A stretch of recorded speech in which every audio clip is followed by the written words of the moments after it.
우리나라 부모님들은 자식 교육에 유독 정성을 다 쏟습니다. 아이가 어렸을 때는 어디가 아프진 않을까? 다치진 않을까?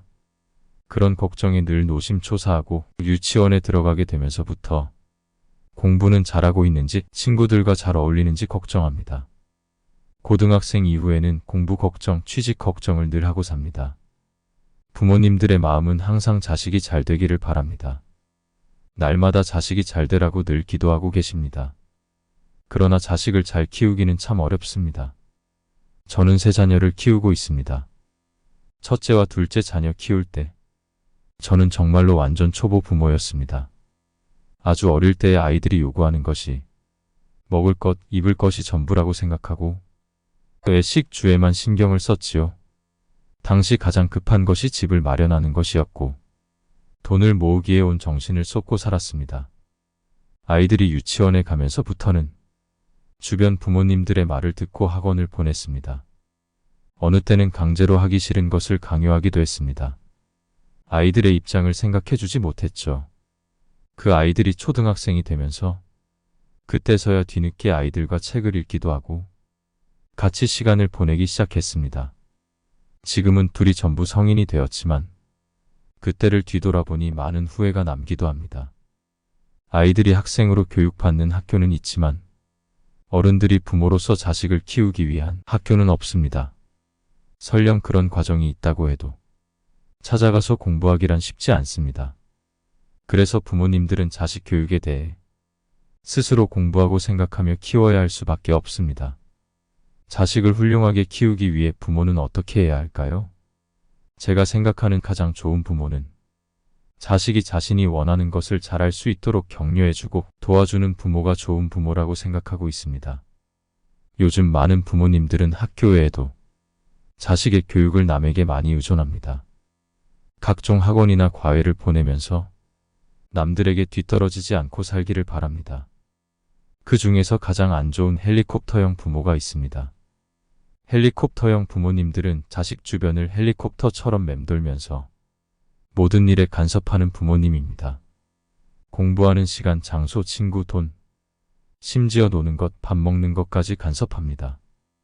아이 때야 어느 정도 규칙을 정해주기 위해 그러한 것이 필요하지만 청소년이 된 뒤에도 계속 지시하고 감시합니다. 지시와 감시는 그 아이를 한 명의 인간으로 살아갈 수 없게 만듭니다. 그 아이를 모든 일에 수동적으로 만들어서 의존하는 삶을 살게 만듭니다. 아이는 스스로 생각하고 일어나서 걸어가야 합니다. 한 사람의 인생은 오로지 그 사람의 몫입니다. 저도 자녀 교육에 정말 고민이 많았고 후회가 많았습니다. 지금 생각해보면 가장 잘한 것은 책을 읽어주면서 서로 유대감을 기른 것입니다. 그 덕분에 지금까지도 아이들과 사이가 좋습니다. 그리고 스스로 할 수 있도록 가르쳤던 것들이 자립심을 길러줘서 좋았다고 생각합니다.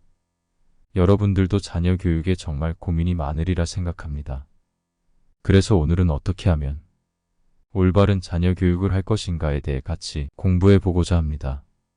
저는 인생의 성공이란 지위, 부, 명예만을 의미하지 않는다고 생각합니다. 인생의 성공은 자신만의 삶을 잘 살아가는 것입니다. 누구도 하지 않는 일이라 해도 자신의 가치관을 세우고 선택하고 실천한다면 성공적인 삶이라고 말씀드리고 싶습니다.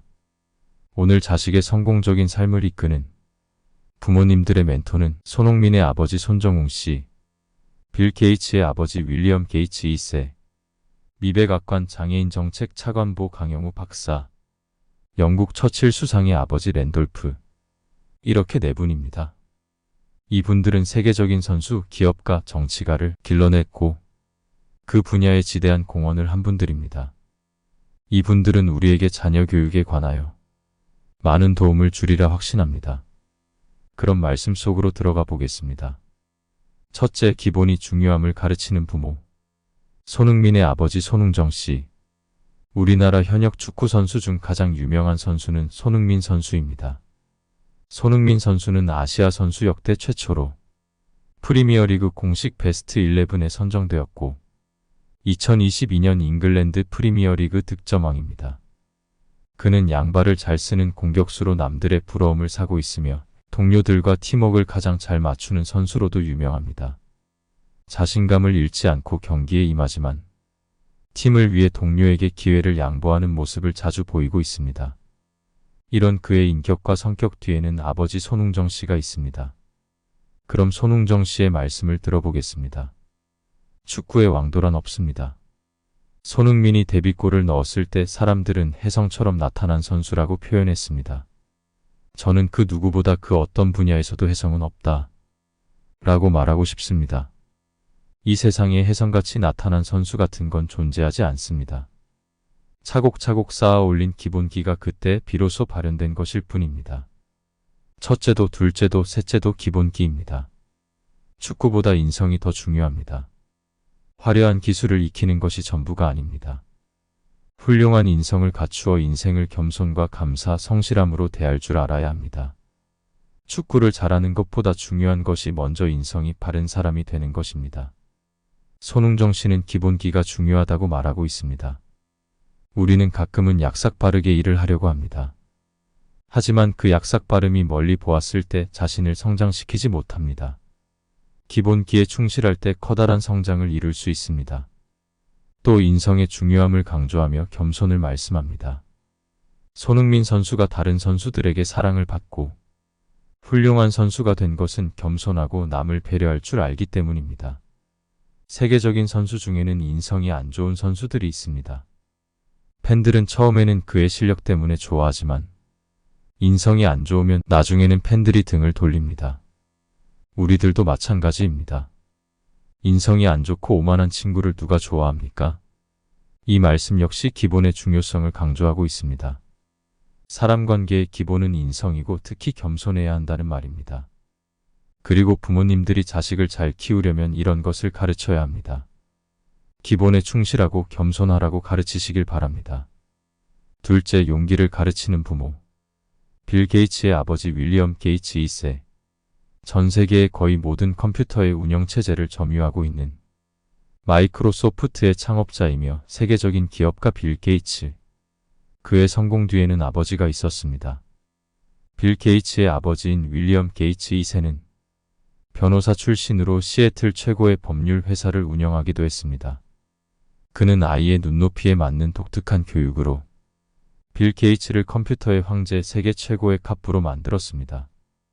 또한 빌 게이츠에게 많은 재산을 물려주는 대신 기부와 자선 사업이라는 위대한 유산을 물려주었습니다. 훌륭한 아버지인 윌리엄 게이츠 2세는 활발히 사회운동에 참여하고 있는데 상속세 폐지 반대 운동이 그중 하나입니다. 그리고 시애틀 세계개발구상의 공동 설립자로서 극빈국의 경제 성장과 인권 향상을 위해 힘쓰기도 했습니다.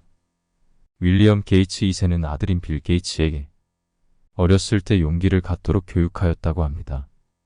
그럼 이야기 속으로 들어가 보겠습니다.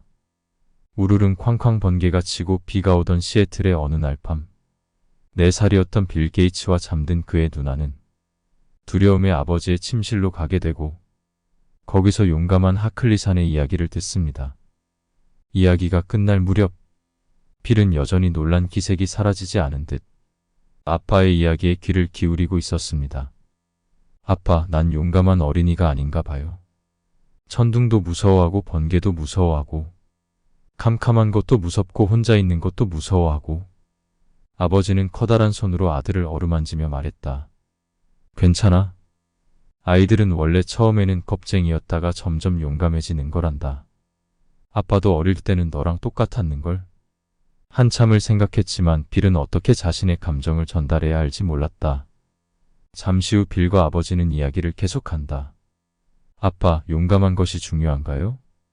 그럼 중요하고 말고. 특히 사내 대장부에게는 아주 중요하단다. 용기가 있으면 모든 것을 얻을 수 있지만 용기가 없으면 반대로 모든 것을 잃을 수도 있지. 어떻게요?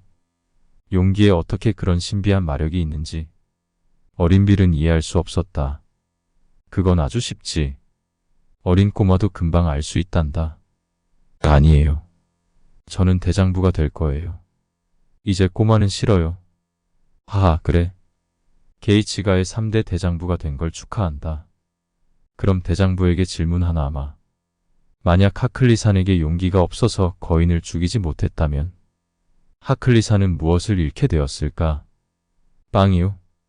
그리고 다른 것은 없는 것 같아요. 자존심이지.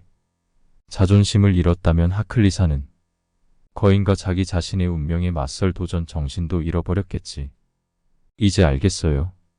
만약 하클리산이 용기가 없어서 거인을 죽이지 못했다면 유리상자도 발견하지 못했을 테고, 그러면 물총새도 얻지 못했을 거예요. 그러면 또 바다의 요괴도 무찌르지 못했을 테고, 결국 엄마 곁으로 돌아가지도 못했을 거예요. 그래 아름다운 아가씨와 보물도 차지하지 못했겠지. 이제 졸린 모양이구나. 네 아빠 제 방으로 갈래요. 안녕히 주무세요. 혼자서? 아빠가 도와줄 거라도 있니? 아니요, 저는 게이츠가의 3대 사나이 대장부라고요. 필은 자기 방으로 돌아갔다. 그의 뒷모습을 보며 아빠는 앞으로는 아무리 천둥이 치더라도 아들이 놀라지 않으리라는 것을 알 수 있었다. 이 이야기가 게이츠의 인생에 어떤 영향을 미쳤을 것이다. 필은 운명을 좌우하는 중요한 시점마다 용기 혹은 담력과 식견, 기백처럼 절대 물러서지도 두려워하지도 않는 정신력으로 중요하고도 정확한 결정을 내렸습니다. 그리고 이런 결정적인 선택으로 인해 오늘의 빌 게이츠가 탄생한 것입니다. 부모는 자식이 어려울 때 위로와 용기를 주어야 합니다. 빌 게이츠의 끊임없는 도전 정신의 뒤에는 항상 용기를 불어넣어준 부모님이 계셨습니다. 여러분도 훌륭한 부모가 되시려면 아이들이 힘들 때마다 격려와 용기를 주시기 바랍니다. 그렇게 한다면 분명 그 아이는 항상 도전하고 자신의 삶을 성공적으로 살 것입니다. 셋째, 상상력을 만들어준 부모. 미 백악관 장애인 정책 차관보 강영우 박사.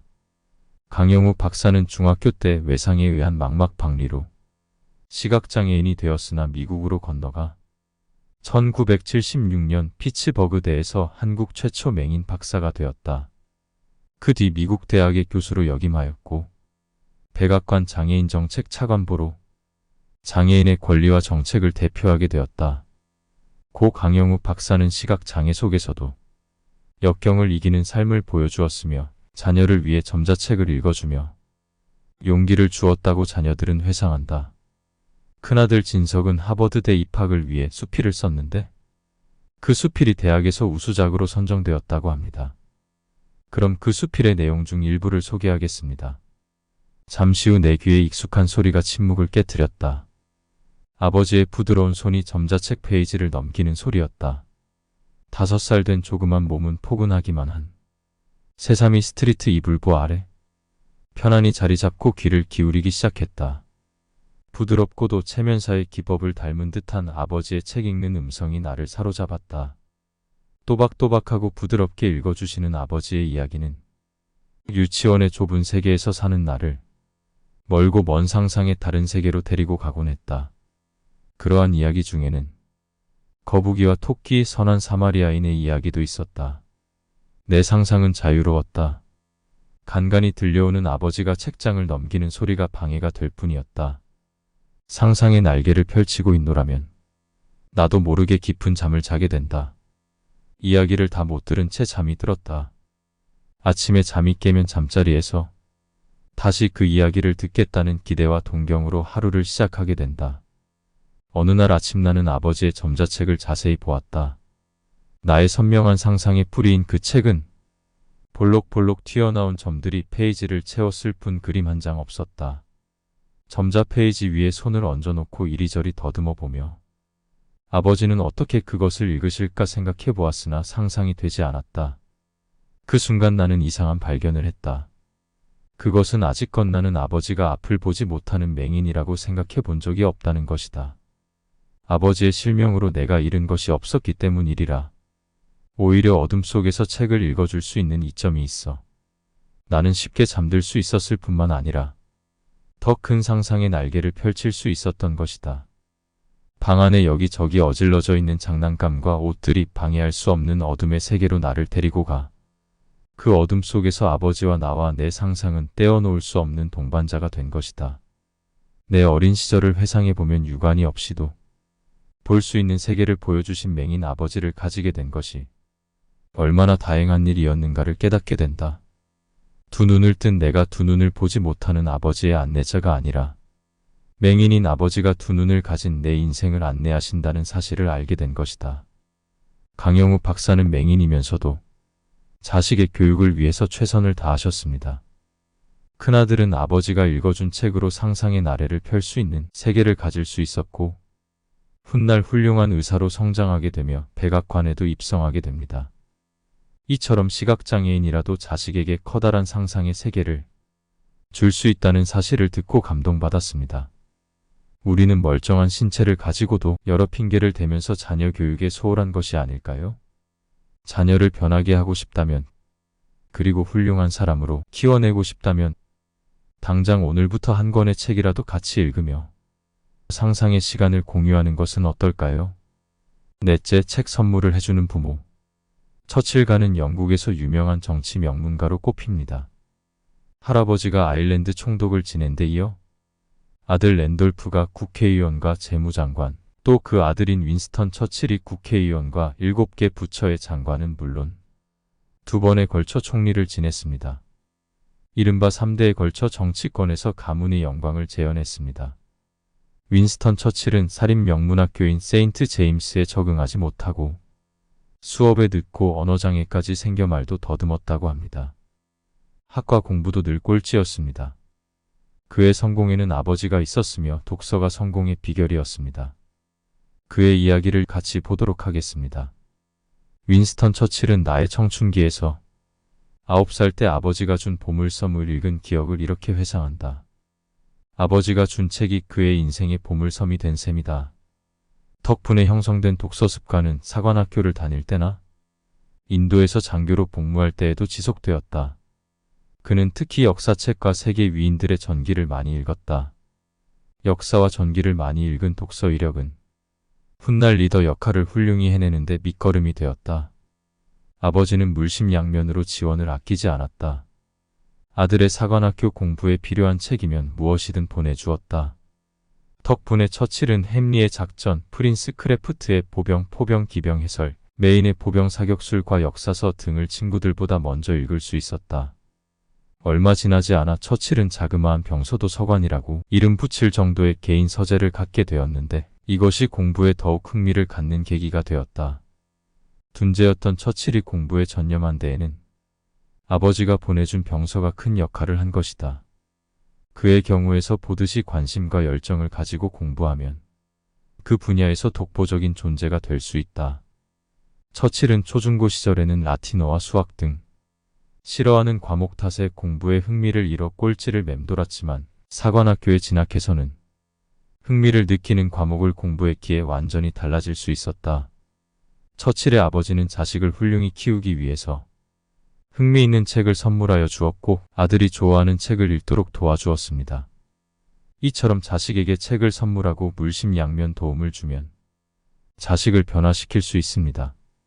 잔소리하는 대신 같이 책을 읽는 분위기를 조성하고 책 속의 정신을 물려줄 수 있다면 자녀를 훌륭한 인물로 길러낼 수 있다고 생각합니다. 당장 아이들이 정말로 좋아할 만한 책들을 골라보세요. 그리고 같이 공유하고 읽어보세요. 그럼 틀림없이 자신만의 삶을 훌륭히 살 것이라 확신합니다. 오늘 4가지 이야기를 들려드렸습니다. 이것을 간단히 요약해보면 자녀를 훌륭히 키우기 위해서는 첫째, 기본이 중요함을 가르치고 둘째, 용기를 배우도록 격려하고 셋째, 상상력을 키우도록 도움을 주며 넷째, 책을 선물하여 성장하도록 부모가 도움을 주어야 합니다. 오늘 배운 4가지의 방법들을 상기해 보시고 부모님께서 자녀를 위해 작은 것부터 모범을 보이고 실천하시면 자녀는 틀림없이 훌륭한 인물로 성장할 것입니다. 오늘 영상은 여기까지 전하겠습니다. 긴 시간 함께 해주셔서 대단히 감사합니다.